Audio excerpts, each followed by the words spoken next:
Welcome back. You're still watching Network Africa on Channels Television. Now, just before we went on a break, we were looking at the situation of Nigerians who have fled the country from the northeastern part based on insurgency. They are at relief agencies which are providing them with basics, shelter, food and other necessities, and there are over 3,000. That's according to figures from the UNHCR. We've now been able to connect with the Senior Communications Officer for the UNHCR in Geneva. That's Karin De Guui. Karin, thank you so much for staying on the line. Thank you for having me. Good afternoon. Good afternoon. Thank you. Now, I'd like to start by asking you what the situation is right now in the camp that is being provided for refugees in Chad from Nigeria. Yes, there are about 18,000 people who have fled to the western part of Chad. Many of them had to flee immediately with very little possessions they could take with them. So since many of them have moved into the small islets that are in front, that are on Lake Chad, we're trying to do is move people from the island to a refugee camp where we can provide them with services, healthcare, education, food, clothing, everything they need. That's the process that we started now, and we continue to move people day by day. Now, Karin, based on the figures which you just disclosed now, about 18,000 in number, does that pose a challenge to your organization now, especially when it appears as though the number might be growing? Are we correct to assume that? Yes, numbers are growing, and we have even larger numbers in Niger and in Cameroon.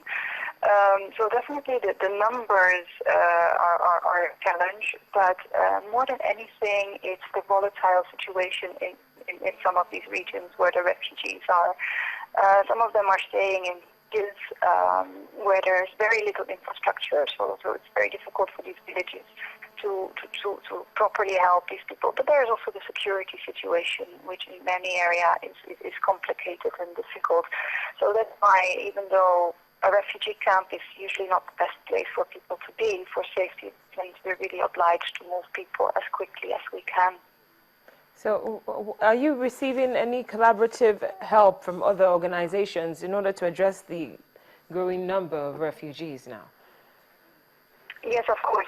UNHCR is working with partners on the ground, which we're working with government organizations, with UN agencies, sister agencies such as the World Food Program that delivers food, and other national and international NGOs.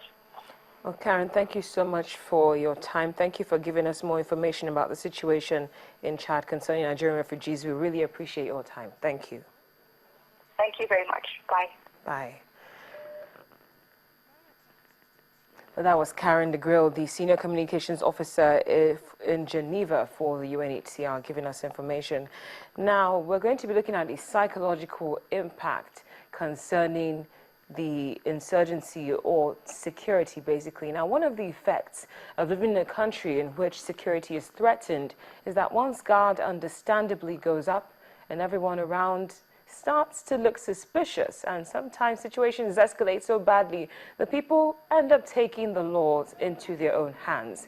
For instance, over the weekend, you should know by now that a mob in the northeastern Nigeria beat a woman to death and burnt her body over suspicion that she was planning to carry out a suicide bombing. Witnesses said the victim and a second woman had refused to be searched at the entrance of the largest market in the city of Bauchi on Sunday morning. Now, the Bauchi State Police spokesman Haruna Mohammed described the slain woman as the victim of mob action carried out by an irate crowd. He also said it seemed doubtful that the woman is actually a bomber, as she did not detonate any explosives when she was attacked. In addition, he also said that police had deployed to